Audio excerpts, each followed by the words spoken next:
Good afternoon, everyone. Thanks for coming. We're gonna get started here. So greetings. On behalf of the director of the American Folklife Center, Nicole Saylor, and all of its staff, I welcome you to the Library of Congress, and more specifically to this event. My name is John Fenn, and I'm the head of research and programs at the center. I'll also be the moderator for today's conversation on longevity. The American Folklife Center documents and shares the many expressions of human experience to inspire, revitalize, and perpetuate living cultural traditions.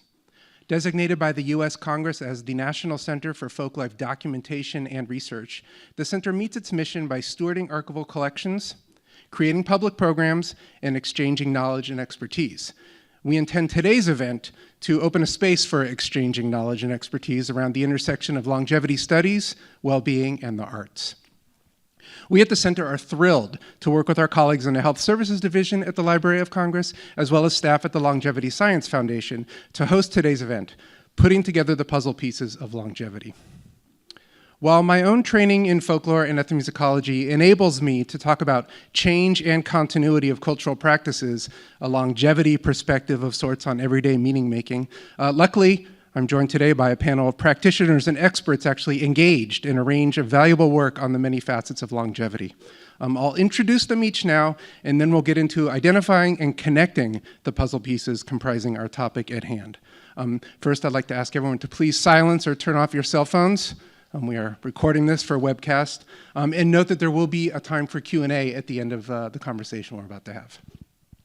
So I'm going to start with on my left here, Lisa Ireland is the president and CEO for the Longevity Science Foundation and travels around the globe making connections to help more longevity science, to move longevity science forward to ensure research is funded and able to be utilized by people living their normal lives. She has devoted her career to nonprofit organizations, including the Rochester Museum and Science Center. Prior to her time at the center, she served as the director of donor relations and stewardship at Rochester Institute of Technology. On the far end, I have a colleague of mine, John Kay, who directs Traditional Arts Indiana at Indiana University, where he also serves as an associate professor in the Department of Folklore and Ethnomusicology, my alma mater. He is the author of Folk Art and Aging, Life Story Objects and Their Makers, and the edited volume, The Expressive Lives of Elders, Folklore, Art, and Aging. Kay also creates exhibitions, public programs, and documentaries about the traditional arts across Indiana. Next to John, we have Susan Magsamen. She's the executive director of the International Arts and Mind Lab at the Brain Science Institute at Johns Hopkins University, and also the senior advisor to the Science of Learning Institute at Johns Hopkins University. Her body of work lies at the intersection of brain sciences and the arts, and how our unique response to the aesthetic experiences can amplify human potential. Finally, we have Kelly O'Brien, the Vice President of Prevention for Us Against Alzheimer's. In this role, she is the strategic lead and director of the team advancing programs and policies to promote healthy aging and reduce the risk of Alzheimer's and dementia. This work includes the Brain Health Academy for Health Professionals and the Business Collaborative for Brain Health. Kelly's service history includes leadership positions in the public, nonprofit, and private sectors. So first, a round of applause welcoming our panelists, please.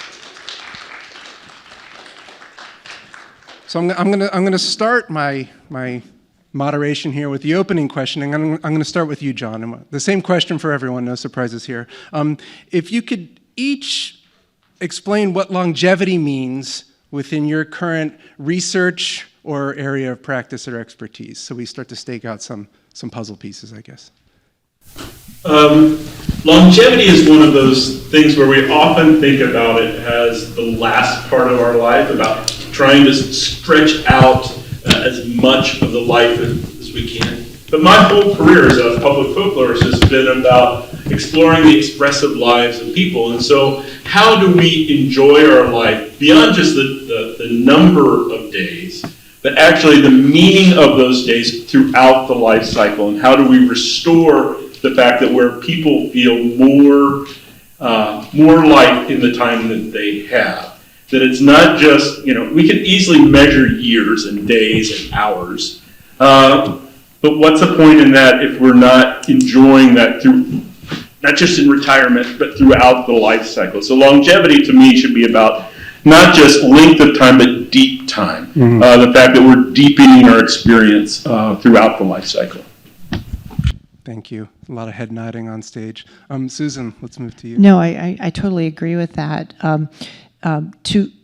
Two stories to come to that. The first is that this morning I learned that my father has Lewy body dementia on my way down here, and he's 89, and he just cried when he heard. And, I thought, he's lived such a great life, and I don't think that our last day we will want to leave here, right? But I think it's what we do with those days. And before I came down, I'm from Baltimore, before I came down, we had this craftsman at our home. He's building a stainless steel table for us. And I had another contractor at the house, and I said, let me introduce you guys because you should hire Jonathan to do work for you. And after John with him was like, whatever. And he came over to me and he said, I've just turned 55, and I figured out that I have, 78 weeks left until I'm 80. And I don't want to do shit that I don't want to do. And that's longevity. Amen. But one other just piece of this is, when we are conceived and we are in utero, we're beginning to lay the groundwork for the depth and meaning of our lives, the heartbeat of our mom, the way that our moms are stressed, or the environments that they're in. And when we're born into this world, we're born with 100 billion neurons that are just set up for learning. And so I'm really an advocate for sensory experiences and really thinking deeply about how we bring the world in and how do we lay those strong neural pathways that really serve us our entire lives. So they're protective, they're preventative, and when we need intervention, they're also there to help us too. So that's what I got. All right, Kelly. Thanks.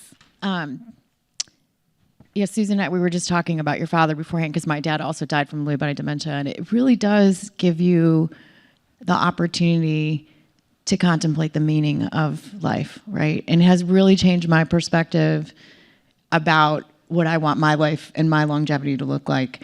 But to Susan's point too, and this comes back to what my role is that we're aging every day. If we're not aging, then we're dead, right? So, aging happens not at age 65 when we hit Medicare, or at age 50 when everybody has a party. It happens all the time, and brain health and the kinds of things that we do to create meaning and health occur over the lifespan. We just tend to think about it a lot more as we get older because we're faced with mortality a little bit more. What I do is I work for an organization that's working to end Alzheimer's, but the way that I think about that is I'm working to promote health span, not just lifespan. So, how many of us really want to live? Are the years really what's important, or is it the quality of the years? Not just the meaning, but our ability to enjoy physically and mentally the things that we want to. So that's where I focus on, is promoting brain health over the lifespan so that we can increase our health span.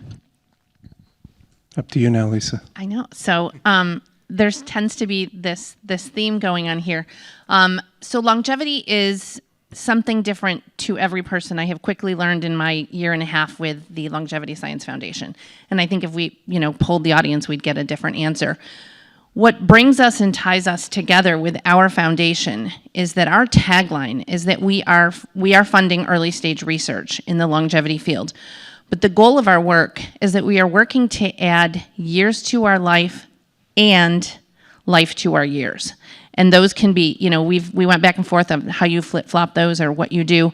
One of the research projects that we're funding and we're working towards getting our finalists that we will announce soon is in aging clocks. And it's fascinating to me. I know that I'm 53 for a couple more weeks, but I know I'm 53. But if I were to do the full body screening, what is my biological age versus my chronological age?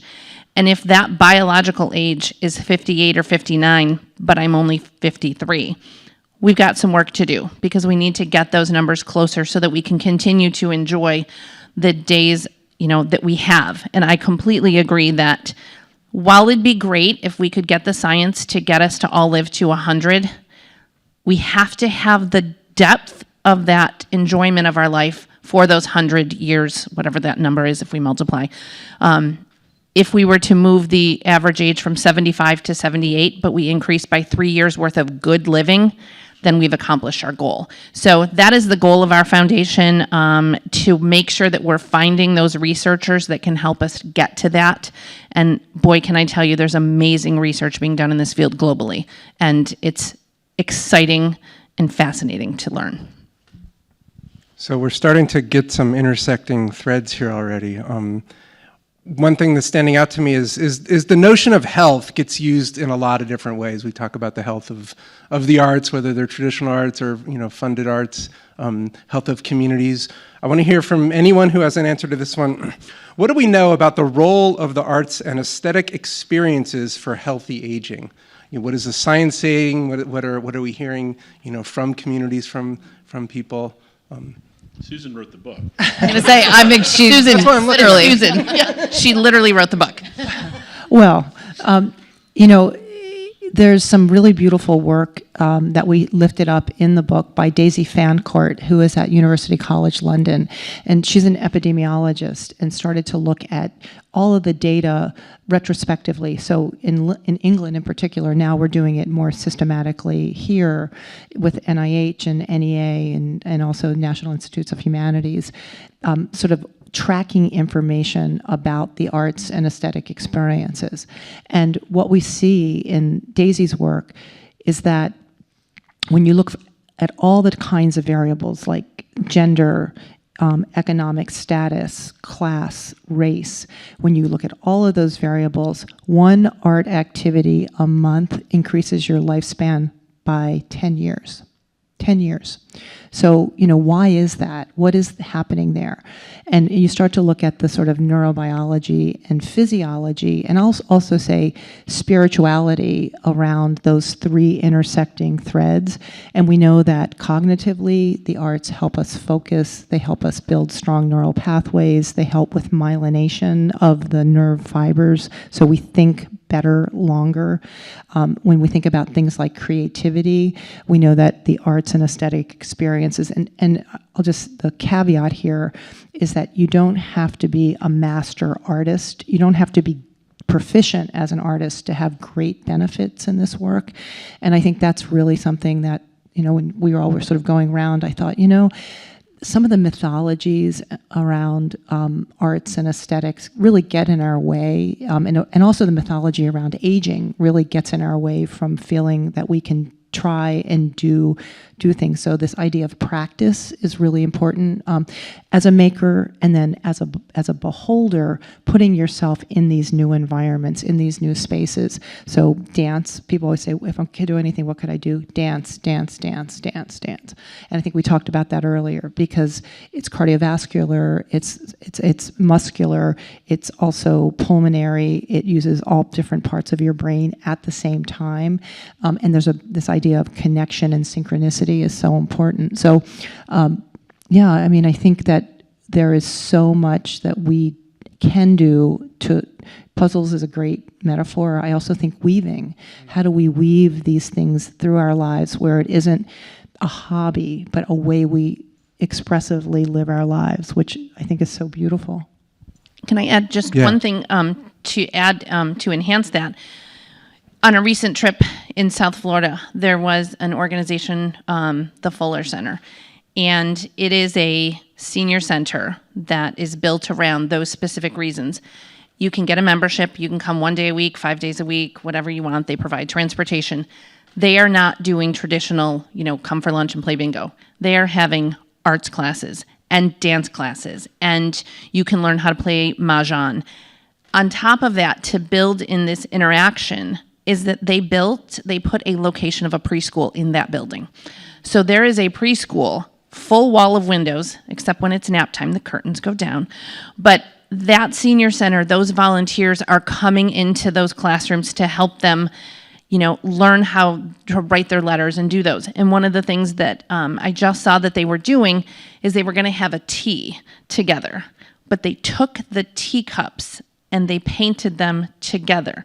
So it wasn't that they were going to a master class, but you've got an 80-year-old lady intergenerationally sitting with a 4-year-old painting their teacups together in preparation for their tea. to have the next week. It's getting these seniors engaged, it's getting them out of the house, and they're building in these activities to continue this brain health that we know is so critically important. If I could just squeeze all of that into replicating that around the country, I think we could move mountains.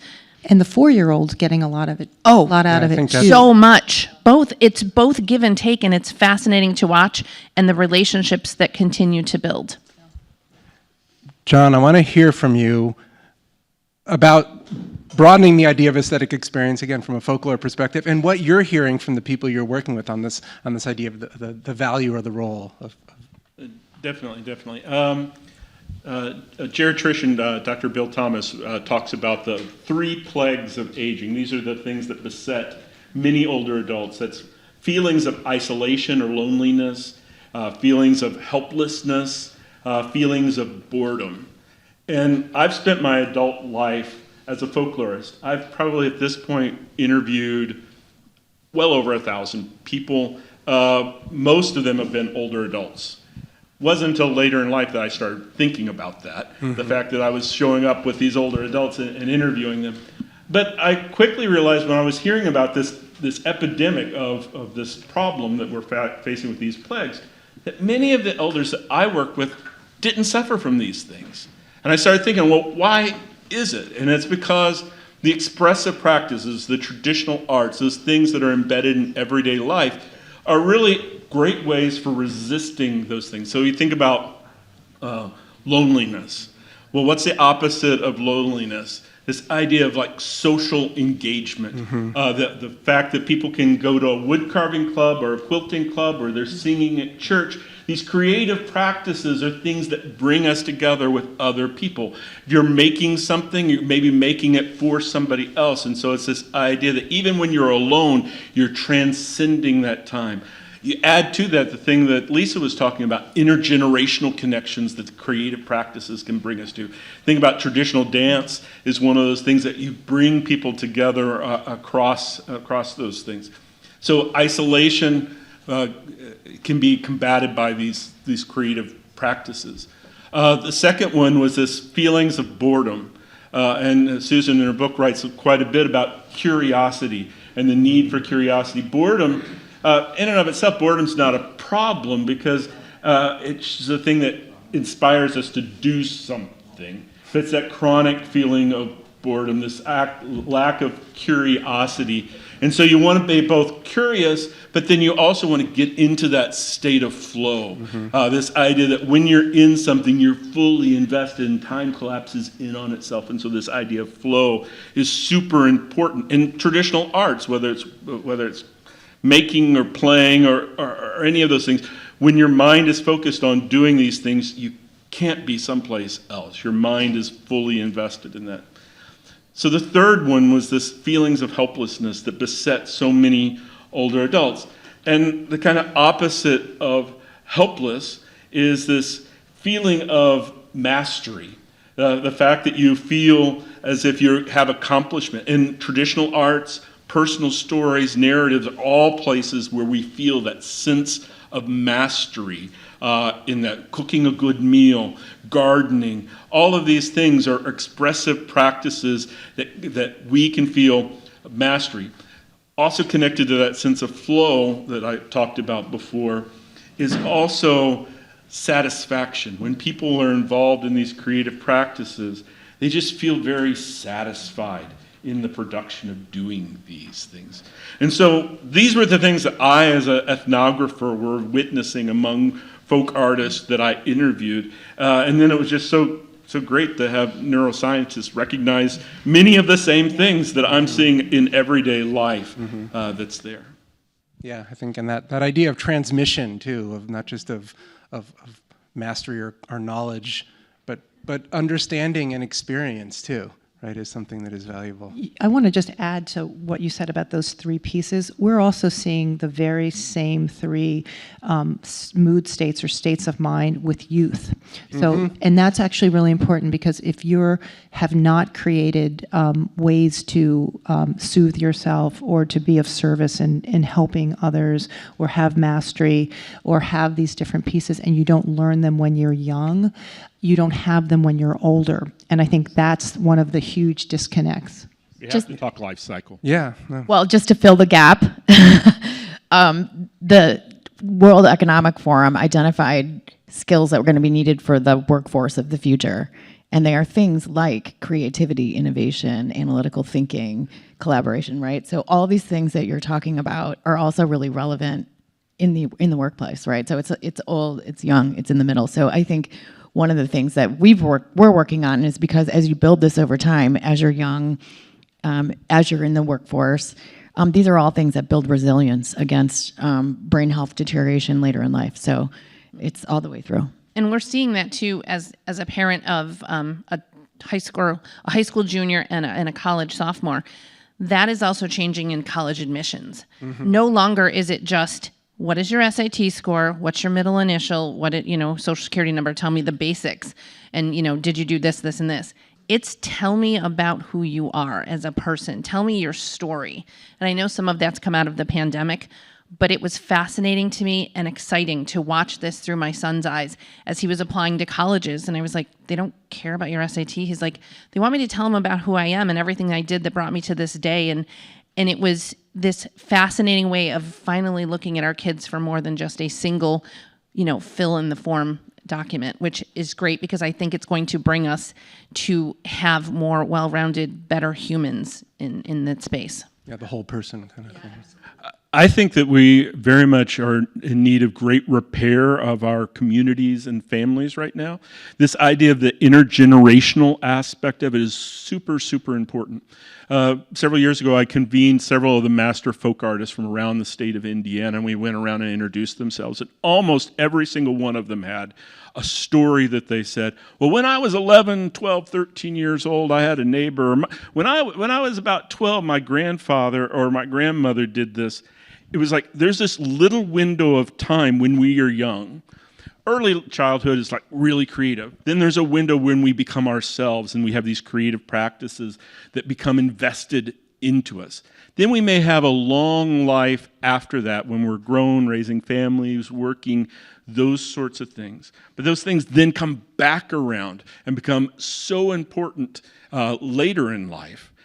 And I worry that we're not seeding things early in that continuum, that we're not preparing people to be older adults. So when we talk about longevity, we really need to look at young people and how can we bring those generations together and repair this rupture that the 20th century and 21st century has caused.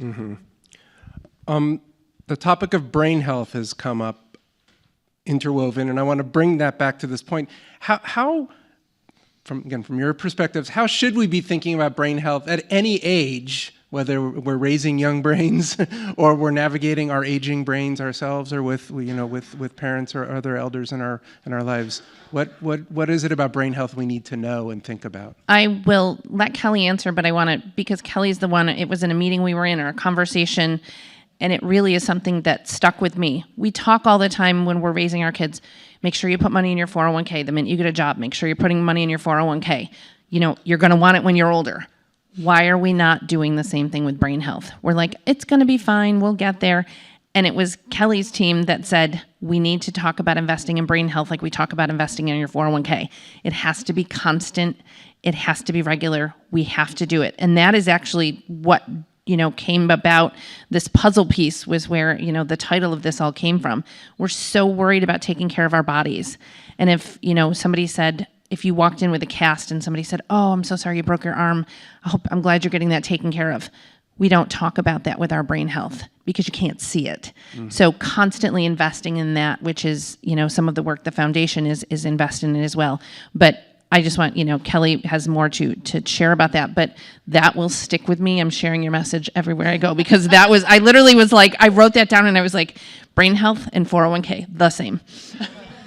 Oh, that's great. Thanks, Lisa.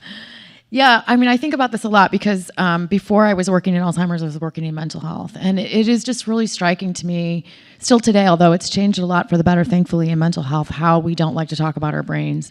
Our doctors don't really talk to us about our brains.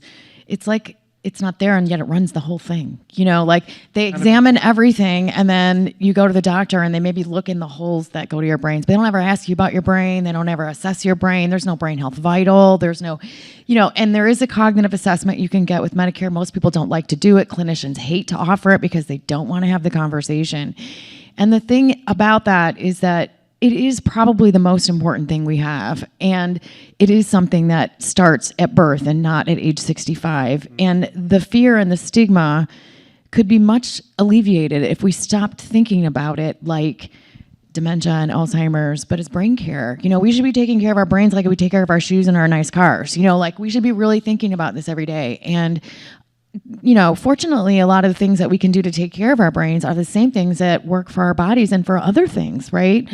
So it's very simple things like eating well, mostly plant-based, physical activity, getting good sleep, protecting yourself from brain injury, treating depression and other chronic conditions like hypertension and diabetes. These are all really connected to how our brains operate and vice versa. And so, these kinds of things are not nice to have. Like they really do have an impact. And a lot of, in particular, think about things like hypertension and diabetes, really start to, you know, come to roost in early adulthood, right? Or in working age. And so really addressing those issues early has a lot to do with investing in your brain health later in life. So yeah, I mean, I think I would just, I think we're getting there. I really do think we're getting there. COVID helped us in a very negative way, got us off the dime, I think, on some of this mental health stuff.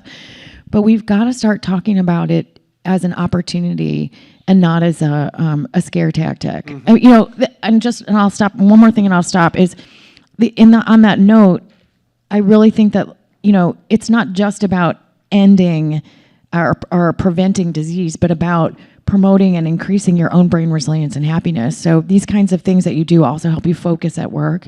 They build creativity. They help you make better decisions, those kinds of things. So it has real-time impacts and benefits in your daily life. It doesn't just pay off at the end. You can withdraw from your 401k along the way, tax-free. Right. How about that? Let's not withdraw from our brains tax-free any of that. Yeah. No, But let's turn it into creative practice. Right, but that was the whole point of like, if you're doing a puzzle, you know, how maddening is it? You get to the end of the puzzle and there's one piece left and you're like, well, that's not complete. It's the same way we're looking at, you know, our brain health. If we're taking care of everything else but our brain, we're not taking care of the complete puzzle. Yeah, John. And if you go talk with your financial planner, they're going to say the best time to do this is when you're young, when you're 18, 19. The second best time is today. Yes. The idea of like, is you're never too late to start making these little investments. I'm not a brain scientist. I don't play That's one right, on though. TV or anything like that. Susan was not feeling real well. She had to step away for a second. But I will say, it's important for us to consider the individual and the brain health and look at that. But I think sometimes that can mask the systemic problems that we have, that we focus on the individual and the things that we can measure, and when we really also at times need to look out and look at community, culture, occupation. All of these things are impacting, and then we put it all off on the individual when we measure. Thanks for saying that. We don't conspire to help people in this at all. We make it really hard to eat well. I was just saying, you have to walk through the gauntlet of the candy aisle. I mean, like we make it really hard, and then people say, well, you don't eat well. It's like, well, I mean, help me, you know? They're not putting vegetables at the checkout lines. There's, I mean, maybe we could. I mean, there's you no can go through a broccoli. million There's like a examples. Reese's peanut butter cup, but there's no, paradigm. Or we put these little addictive boxes into the little kids' hands, and we say, just go and get your little dopamine hits all day long, and that's not going to have any impact on you. I mean, smoking cessation, we've come so far, and tobacco is probably one of their biggest public health successes. It wasn't just because people all of a sudden mustered the willpower. I mean, we taxed the heck out of it. We advertised, you know, there was just a whole world that started to conspire to help bring that social, you know, people didn't want to be out there alone smoking. You know, there was peer pressure not to smoke because all of a sudden people, you know, you start to understand the importance. So I think we just have to think about it, to your point. It's not it's our responsibility, but it's not our fault, right? And we have to work together. One of the thing about, again, bringing it back to like a folk life perspective, community-based arts, community-integrated arts are a form of peer pressure Yeah, right, in a the good sense way. that they're everywhere, right? I'm just wondering from the work you've done, John, you often work with individual artists, whether they're masters or new learners, but the art form and the meaning and values it carries are broadly known. Right. Is that something that Definitely.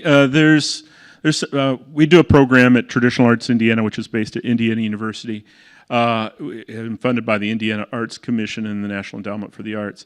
It funds master folk artists to teach traditional knowledge to the next generation.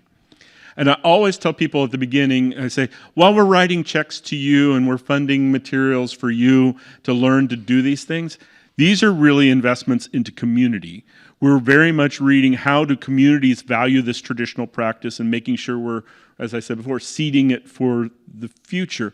And it's this idea of doing that we're investing in individuals, but those individuals connect to other people, and those other people then make up groups, and those groups make up communities, and it's all interconnected. So we have to constantly toggle between, we need to keep track of what's going on in individual lives, and then use that to toggle back and think systemically about how we build our communities, how we build our lives, how we fund the arts, how we fund creative practices in our communities. And I was talking with Susan beforehand that, I feel like we play a little bit of that game like Jenga, where you have these little blocks that you pull out, and you go, oh, basket making. We don't need baskets anymore, and we throw that away. Now, the primary function maybe of baskets are not important, but there's all these secondary or latent functions of of creative practice and flow, mental engagement that you're having, the gift of giving that to somebody that's there, something to fill the lonely times, the intergenerational connection of a grandparent teaching it to a grandchild. There are all of these latent things that bring people and communities together that we don't recognize because, hey, we don't need that piece anymore. Mm-hmm. And we have to stop just pulling the Jenga pieces out like they don't matter. And put more back in. And start putting them back. Put more back in and to fill the space. And to that point of, feeling like you're connected and the person becomes a couple, which becomes a group, which becomes a community, is also a lot of the work in, obviously in our communities, is showing the impact that once somebody joins we'll go back to basket weaving. Once they join a basket weaving class, that's not a finished product week 1. So there's a reason to come back week 2. There's a reason to come back week 3. And then you have, well, maybe I don't feel like getting out of bed today and going, but you know what?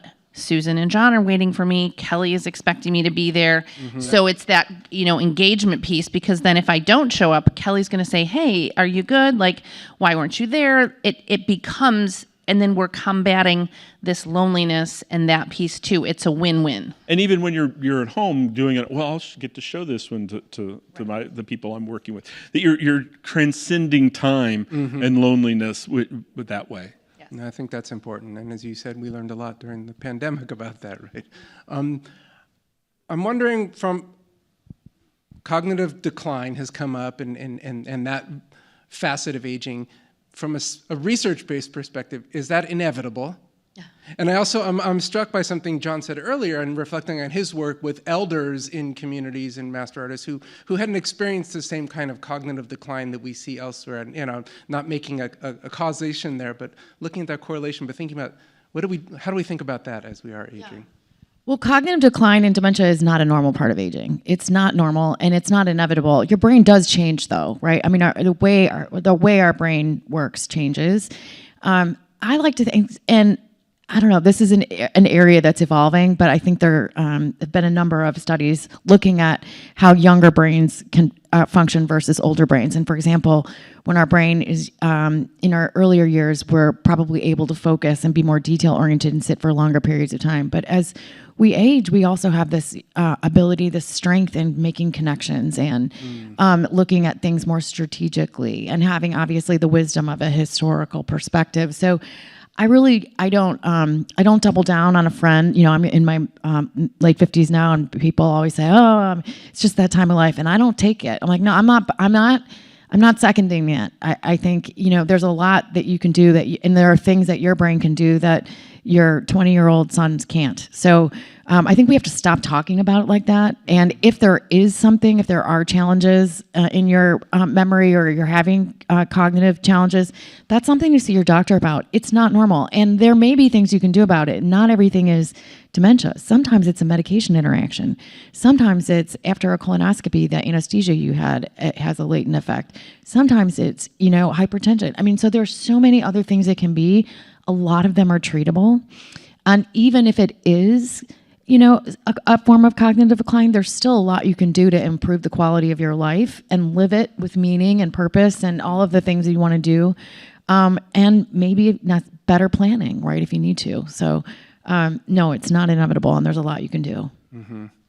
I think also the idea of your brains, you doing things differently when you're young versus you're old. When you're older, if you think of your head like a recipe card box, the more recipes you put in there, the more you put in there, sometimes you just have filing problems and you can't find that thing that you were looking for quite.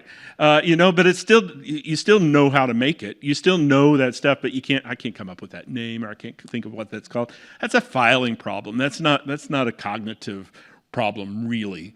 But it changes, like when you're young, you have to think quick on things and you have to have quick response. Later life, you look at traditional societies all over the world, it's time for wisdom. And later life is also a time for life review and retrospective and editing the memories and thinking about things. You don't have to remember exactly what happened. You have to remember the significance of the things that happened. And it's coming up with that meaning that I think is really important for us to focus on. I think that's a great point about the cultural framing of aging and elders and what we expect or don't, and how that's so different all over the place, but also even within one socio-political entity called the United States. I mean, we have a very different, many ways of thinking about it, but there is often a kind of mainstream idea of like, oh, this is inevitable.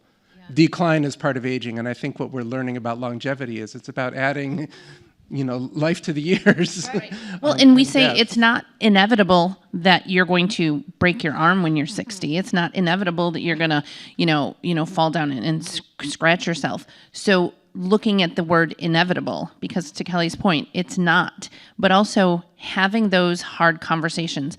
I am so lucky with the work that our foundation is doing globally, that I am traveling the globe and I am seeing the incredible research that's being done in these labs and, getting the information out. I tell all the scientists, I am not a scientist. Your labs make me very nervous, but I want to be able to get the work you're doing out of the lab and into life, out of the classroom and into the conversation. And I think those conversations, it's not easy to have a conversation with your doctor saying, my mom, used to say, it's sometimers. Sometimes I remember and sometimes I don't. And, I could still hear her saying that, and I continue to say that in my own brain. But just having those conversations with our doctor saying, you know what, it's not as fine-tuned as it used to be. Let's just make sure. And maybe it can be because there's a filing issue, or maybe it's because we've taken in so much information in all of our years that we've selectively determined what can come to the front of the filing cabinet.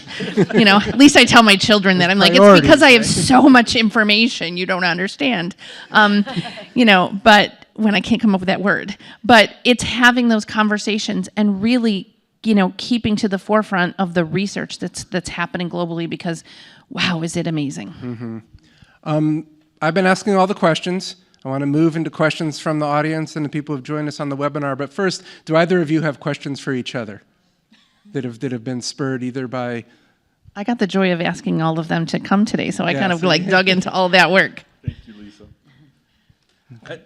I just think that it's just so great that we're having this conversation, this dialogue, from people coming from foundations, from support organizations, from research centers, and we're all coming to the same conclusions. We're seeing many of the same things. We're saying many of the same things, even though our skill sets and our abilities are different. So just thank you for making this legible. Yeah. I want to move to questions. So if you have a question in the room here, please raise your hand and we'll call on you, and Thea will bring a microphone around, and then we'll get to questions from the webinar too. So we're getting the microphone right now. All right, so Thea, we have one up front here, and then we'll go in the back there. Thank you very much for this very interesting conversation. It raises a number of points in my mind. One is that none of you spoke about diet and aging. I mean, we've been to lectures before and to institutions where they recommend raw food, for example, and we've seen the effects. So that one thing is about diet and aging. That's one question. Second, two things arise about the 3 points you made, John, about older people feeling bored, feeling lonely, etc. We as a society here have given up on multi-generational housing. Is there any way we can reverse the trend? I think we have to. We have to. So we have, by giving tax incentives so that builders and developers can generate and build multi-generational housing. And one other point before I ask for your comment, there is the Australians started a program, my wife found out about it, it's called The Shed, right?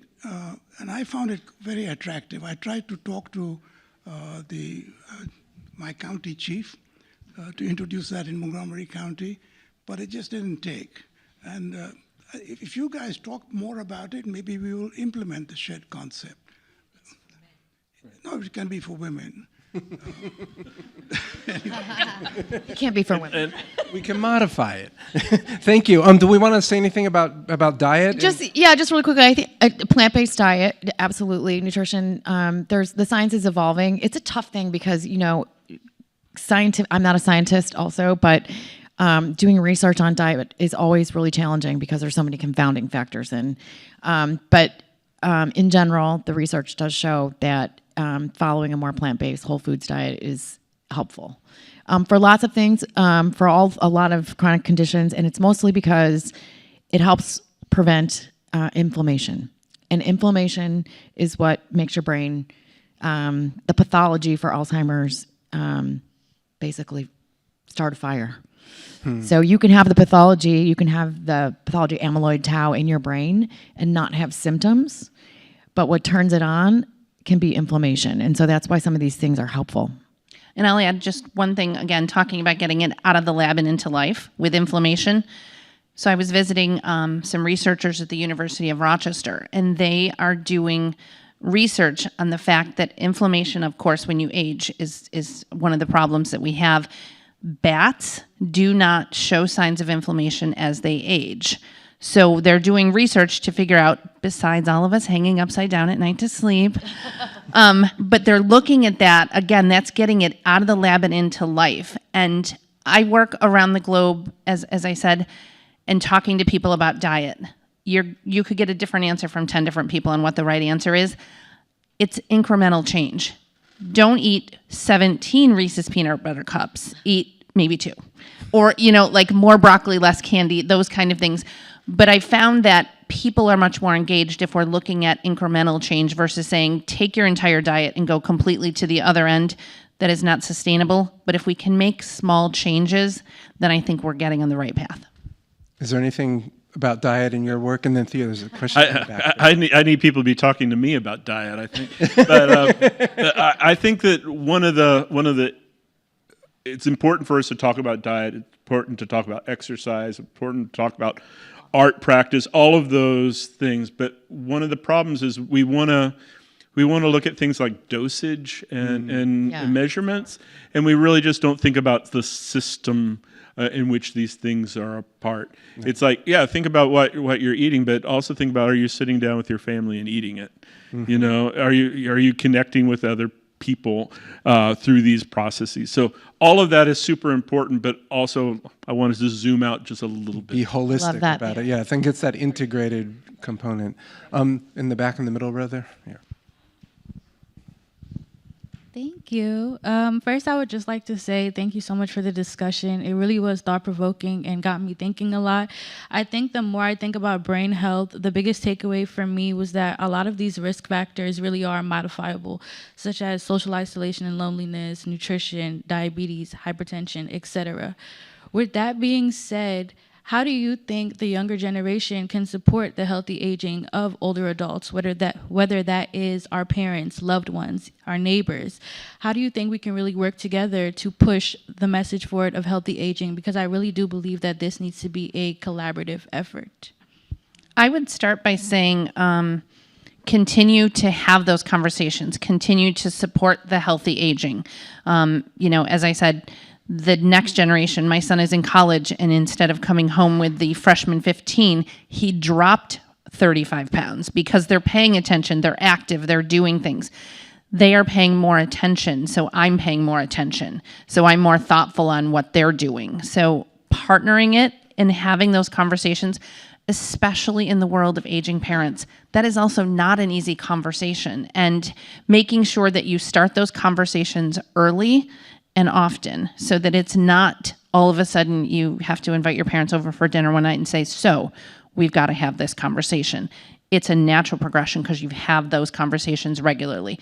But, bringing it up in a supportive way, I think is incredibly important. And as younger people, follow the research. And again, get to the experts, follow the research that's happening globally, and get that information, again, out of the lab and into life. But if you bring it up in a general conversation that said, hey, I read this article that said so-and-so and so-and-so, it becomes something of a conversation versus a difficult, kind of, we've got to talk about this right now.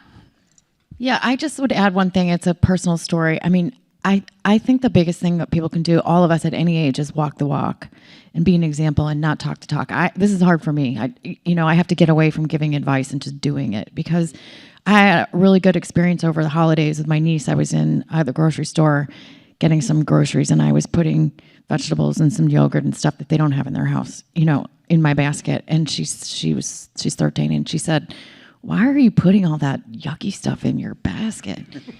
And I said, honestly, Riley, it just makes me feel better. Like, I just feel better when I eat this stuff. And I didn't have to tell her to eat anything, but I think that probably filed away somewhere. Hopefully she can access later. So I don't know. I would just say, just walk the walk. To me, it seems, I keep using this word, reparative. One of the things is, don't think about aging as something that happens to old people. It's the fact that it's part of that whole cycle. And I think that we need to start thinking about the way in which we interact. Think about something, if I say the sandwich generation, all of a sudden that's negative. That's viewed as a bad thing. All over the world, people have sandwich generations. It's called an intergenerational home. The idea of the grandparents being around with the grandchildren, that's the way life has always been. But we live in this day and age where we have itinerant professions, where people are pulled out of everything that they know and they move to someplace else, and they're isolated and alone, and then we wonder why people feel loneliness and boredom and helplessness. We need to fix the systems back. We need to look back to those systemic things and not have the negative feelings about, oh, I've got to fix my parents. It's like, we got to fix the whole system. Yeah, that's valuable. Doug, are there any questions on the webinar?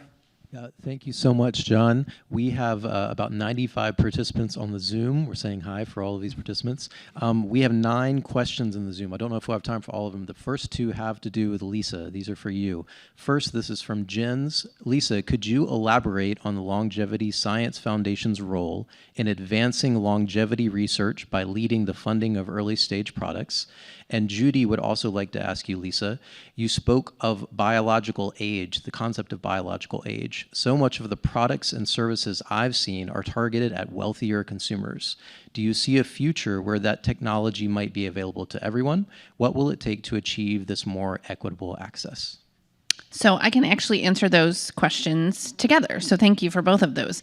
The Longevity Science Foundation is focused on funding early stage research in the longevity field. The great part of how I can best explain this is that over here is a really good idea, and over here is enough clinical trials to get it funded by venture capitalists and to get some startup cash. This middle area is where I have seen all good ideas go to die.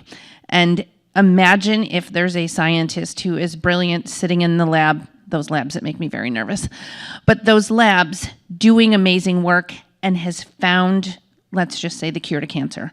And that lives there. But that particular scientist is not good about getting his story out to these people. So you put a scientist in a room with bankers and say, I've got millions to fund you. Tell me what you're doing. And within 20 seconds, the words are big and it's heavy and no one can understand it. And so the banker's like, I don't think he knows what he's talking about. So that doesn't get funded and that cure goes to die. That's the space that our foundation is invested in. That's the space. I'm going to meet these scientists in the lab. I'm going to figure out a way for them to tell their story or let me tell their story in layman's terms. So we're getting it out of the lab and into life. That's what we're focused on. And we need to have a lot of money invested in this space because there's some really great research that's being done there. Another key component of our foundation is that anything we fund must be at the end of its research available to everyone. We are not going to be the millionaire's playground. There's some really great work being done in the millionaire space. We are all about investing to make sure it's accessible to everyone. My foundational roots in fundraising are grassroots, community-based organizations. It's where my heart and my soul live. We will make sure that anything we do is available to the masses. Two of our scientific advisory board members, Dr. Andrea Meyer and Dr. Evelyn Bischoff, both females, amazing powerhouses, each have started the first public longevity clinics, one in Tel Aviv and one in Singapore, for the ability for the general population and the general public to have the accessibility to longevity science. So follow this space, follow the work that we're doing. It's happening and it's going to be available to everyone. Let's do one more question from the webinar, then back to the room, and then I have a solution for the questions we might not get to in the webinar. Thank you, John.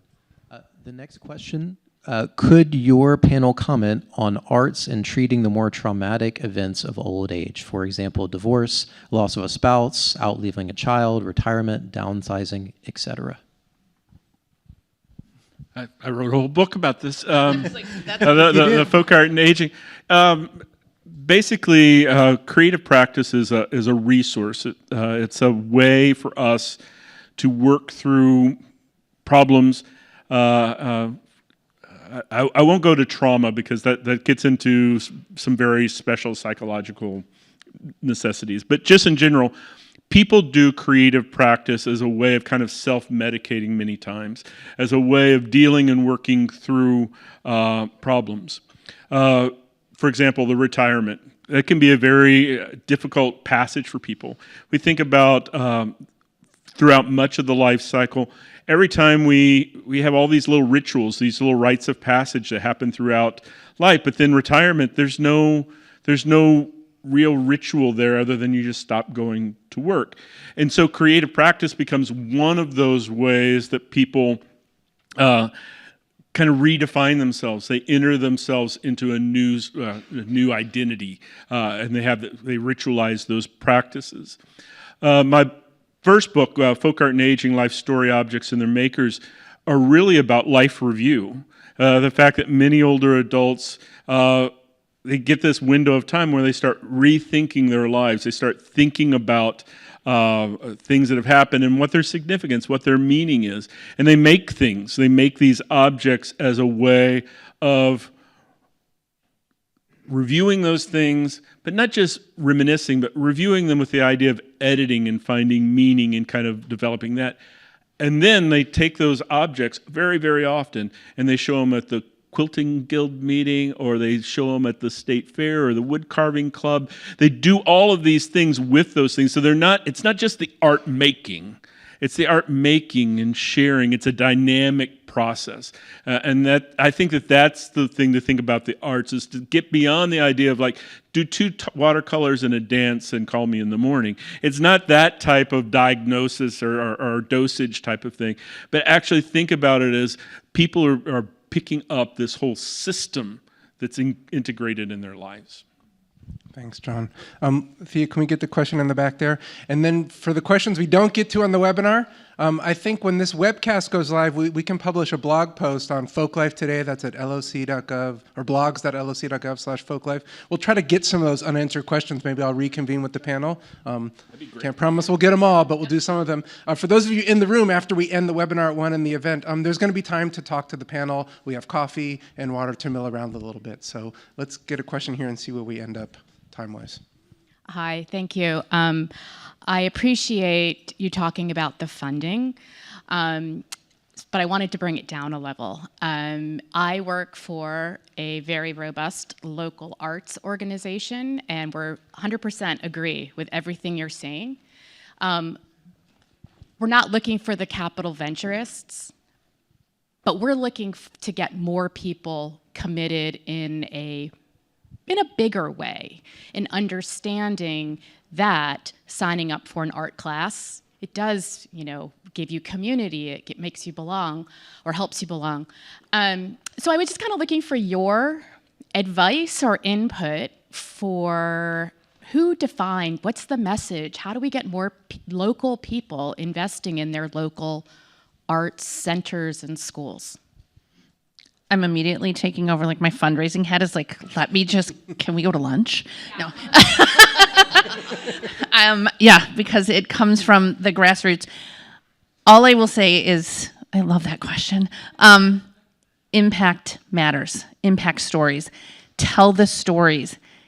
Get the video messages out. Find me after, because there's this really, really inexpensive video service that does like these quick messages out. Take a quick video while somebody's doing a basket weaving, keeps coming back to me, but basket weaving class, I took one once and that was not pretty. But, get those stories out, build that prospect pool out. The more impact stories you build, start with your smaller donors. Your smaller donors become your larger donors. Your larger donors become your major donors. Your major donors leave you bequests in their estate plans. In a perfect world. But I can't stress enough about telling the story. That is what I'm now lucky enough to spend my time doing, is to tell the stories of these researchers. I can promise you, a year and a half ago, I never would have thought I would be sitting in this room telling you that bats don't show signs of inflammation. It just would not have crossed my mind. But that story has resonated with donors that have dollars to put that in action, because they're like, oh, yeah, inflammation, and like I have to get a new knee and I have to get, a new hip.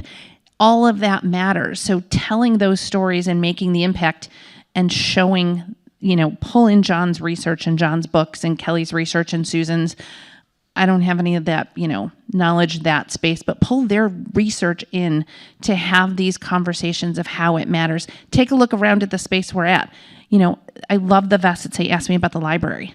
Like, ask me about that, because that's how you're going to get these conversations. And always never forget, you never know who the millionaire in the room is. Tell the story. I'll add to that if I'm not mistaken, our colleagues at the National Endowment for the Arts just hosted a summit on arts and healthcare, so there is a different space for the conversation opening up too, around both funding and engagement. And so I think things are changing, right, with the larger picture. I think we're at time for the webinar, right? Let's close. Okay, so let's get another question in the room, and then maybe we'll see what else is going on in there. Hi there, thank you so much. This is terrific. So my question is, I'm a psychologist, and as I've aged, I've altered my practice, and now I'm really just seeing adults and learning a lot that I need to know for myself. But I'm just so interested that in all of this wonderful conversation, nobody's mentioned depression. You kind of talked a little bit around it, I think, but I'm just finding that this is what people are calling me, saying they're so depressed. Yeah, I did. I very briefly mentioned it as one of the things that we want to help address, because it does matter that we are treating depression throughout our life. It matters for our brain as it ages. Dementia in particular and depression are tricky because it's sort of a circle, and there's a lot of the evidence and the science is emerging, but we do know that depression can be a risk factor for dementia later in life, but also that often people present at their doctor with depression when it's dementia, or dementia when it's depression. And it's not all, or, as we know, some of these chronic conditions can also bring on some mental health challenges as well. So it is absolutely, it's interesting to me and challenging to me that the universe seems to think about things that happen to our brain in these really small silos. Like, I am in mental health, I am in Alzheimer's, I am in Parkinson's, I am in brain injury. When the fact is that it's your brain, and these things are connected, and we have to care for our brain. And the earlier we do it, the better. So I hope that helps a little bit. But absolutely, it's part of the conversation. And the arts probably have incredible therapies for depression as well. As I said about a scientist, I'm not a psychologist either, and so that's one of the reasons I shy back from it. But I will anecdotally point out that it's among older adults and younger adults we're seeing chronic problems of depression, it seems. And I worry that in the same way that I talk about seeding creative practice for younger people, they need that now in their lives, but think about what that's going to be like in 40 years when they need it again in their lives. Are they going to have those resources that creative practice can provide for them, or these expressive practices? The only thing that I will also add to is that is becoming much more of a conversation globally. It is happening. Researchers are looking at that. If we want to flip it if there's a good side of COVID, the information that we're going to get out of following these cases that are coming out of COVID and what that did, the isolationism, and, to all populations, we all had to figure that out. That research is going to help us to make inroads and to be better in this space that we're having. There's a lot of research being done, following brain health and microdosing of psychedelics that are helping with PTSD with veterans and Alzheimer's patients. It is incredible research that is so exciting. So along with all of that comes a lot of this research. So follow that space. That is some of the work that we're working to fund at the foundation, is this combination of PTSD in veterans, Alzheimer's, and brain health in microdosing. It's fascinating. But those conversations they're happening. Maybe we just need to make sure they're getting elevated. But thank you for that. To extend the metaphor of putting the puzzle pieces together, this is like a 1,000-piece puzzle. In this hour, we've maybe flipped over 25 pieces and connected 18 of them. So there's a lot, right? But hopefully this has stewarded some creative thinking and some questions from you all. So I want to thank everyone who joined the Zoom webinar and you all in the room. I want to thank our panel for coming. Like I said, there's coffee. Those of you in the room, feel free to stick around and hang out. And thanks to Dr. Charles and Carrie and Health Services for working with us on this. Thank you all.